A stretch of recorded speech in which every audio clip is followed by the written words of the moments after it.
Explication du texte de la Marseillaise.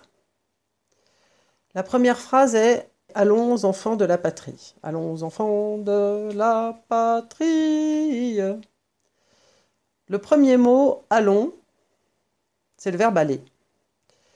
C'est ce qu'on dit quand on veut entraîner des personnes à faire quelque chose, comme quand on dit « allons-y ». Et la patrie, c'est le pays auquel on appartient. Donc, allons, enfants de la patrie, ça s'adresse aux gens de notre pays. Il ne faut pas oublier que patrie, c'est la même famille que patriote. Patriote, c'est les gens qui veulent sauver la patrie. Le jour de gloire est arrivé. Le jour de gloire fait penser à la victoire dans une bataille. Donc, le jour de gloire est arrivé veut dire que l'on va gagner la guerre. Donc, ce sont des gens qui partent faire la guerre et qui espèrent bien gagner. Contre nous de la tyrannie, l'étendard sanglant est levé. Alors, pour comprendre cette phrase, il faut la remettre dans le bon ordre. C'est l'étendard sanglant de la tyrannie est levé contre nous. L'étendard, c'est un drapeau. L'étendard est donc celui de la tyrannie, donc de l'ennemi. Le drapeau de l'ennemi. Et le sang qui est sur cet étendard, sanglant, ça veut dire que c'est un étendard avec du sang, c'est le sang des Français. Ça y est, on a fini les premières parties. Allons, enfants de la patrie. Le jour de gloire est arrivé contre nous de la tyrannie. L'étendard sanglant est levé. L'étendard sanglant est levé. Ensuite, on passe à « Entendez-vous dans les campagnes mugir ces féroces soldats ? Ils viennent jusque dans vos bras, égorger vos fils et vos compagnes. » La chanson dit « Entendez-vous ». Cela veut dire que l'ennemi est là. On l'entend mugir, on entend le grondement de l'armée ennemie. On peut imaginer Rouget de Lille, l'auteur de la chanson, qui s'adresse à ses soldats pour les prévenir.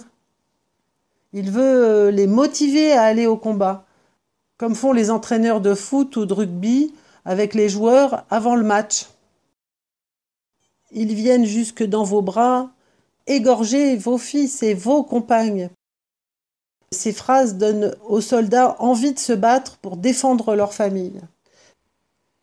Voilà. Aux armes, citoyens,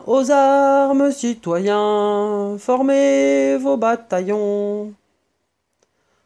Marchons, marchons, qu'un sang impur abreuve nos sillons.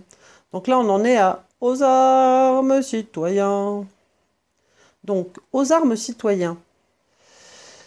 C'est une phrase non verbale, c'est-à-dire qu'il n'y a pas de verbe dans cette phrase. « Aux armes, citoyens ».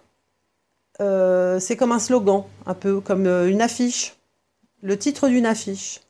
Et ça veut dire, en gros, prenez vos armes, citoyens, armez-vous. Donc le citoyen, pendant la Révolution, on s'adresse indifféremment à tous sous le terme de citoyen et de citoyenne, pour bien marquer l'abolition des privilèges.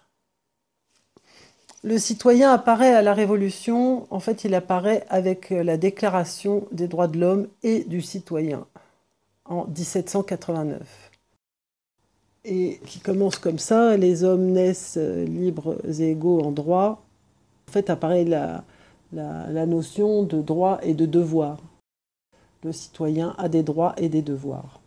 Et donc là, en l'occurrence dans la Marseillaise, on appelle aux armes citoyens, on en appelle aux citoyens pour venir défendre la nation républicaine. Le citoyen fait partie intégrante de la République. Alors, qu'un sang impur abreuve nos sillons. Qu'un sang impur abreuve nos sillons. C'est la fin de notre hymne national, n'est-ce pas? Alors, attention, ce sang impur, il ne faut pas se tromper, hein. Ce n'est pas un propos raciste. Le sang impur, c'est le sang de l'ennemi. Là, en l'occurrence, puisque c'est l'Autriche qui attaque qui attaque la France et la patrie, à l'époque, c'était le sang des Autrichiens dont on parle, hein. Il est impur parce que c'est ceux qui viennent attaquer la patrie, c'est les autres, hein, les autres. Et abreuve-nos-sillons, alors abreuve, ça veut dire abreuvoir, abreuver, ça veut dire boire.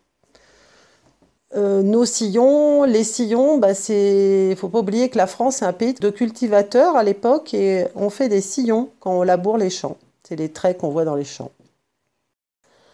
Donc les batailles se faisaient sur les champs des agriculteurs et donc